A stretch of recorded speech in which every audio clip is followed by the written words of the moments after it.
जागतिक आदिवासी दिनानिमित्त धुळ्यातील एकात्मिक आदिवासी विकास प्रकल्प कार्यालयात विविध कार्यक्रमांचे आयोजन करत आदिवासी दिन मोठ्या उत्साहात साजरा करण्यात आला।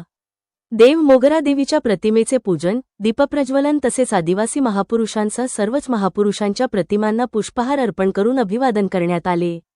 यावेळी कार्यालयातील महिला कर्मचाऱ्यांनी आदिवासी गीतांवर नृत्य सादर करत कार्यक्रमात उत्साह निर्माण केला।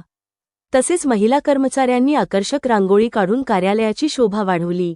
आदिवासी क्रांतिकारकांच्या जयघोषाने कार्यालयाचा परिसर दुमदुमून गेला। जागतिक आदिवासी दिनानिमित्त जिल्हाभरातील 22 शासकीय आश्रमशाळा आणि 41 अनुदानित आश्रमशाळांमध्येही विविध कार्यक्रमांचे आयोजन करण्यात आल्याची माहिती एकात्मिक आदिवासी विकास प्रकल्प विभागाचे प्रकल्प अधिकारी प्रमोद पाटील यांनी दिली।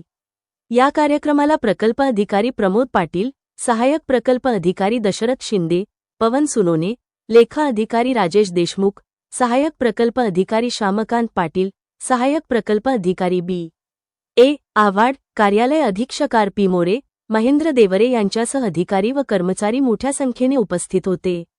महापुरुषांना अभिवादन, आदिवासी संस्कृतीचे दर्शन आणि विविध उपक्रमांच्या माध्यमातून धुळ्यात जागतिक आदिवासी दिन उत्साहपूर्ण वातावरणात साजरा करण्यात आला।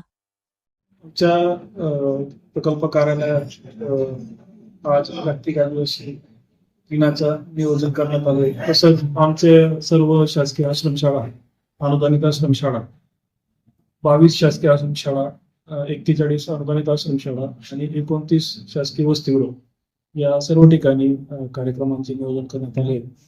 प्रत्येक ठिकाणी सांस्कृतिक कार्यक्रम, विद्यार्थ्यांचं स्पर्धा याचं नियोजन करण्यात आलेलं आहे आणि पूर्ण जिल्ह्यामध्ये वेगवेगळ्या समाज बांधव संघटना यांच्याकडून देखील या दिवसाचं औचित्य साधून वेगवेगळे उपक्रम घेण्यात येत आहे। तरी या 9 ऑगस्ट 2026 या जागतिक आदिवासी दिनाच्या आमच्या सर्व निसर्ग पूजक व संस्कृतीचे रक्षण करणारे सर्व आदिवासी बांधवांना आमच्या आदिवासी विकास विभागातर्फे, प्रकल्प कार्यालयातर्फे, आमच्या सर्व कर्मचाऱ्यांतर्फे खूप खूप शुभेच्छा मी देतो।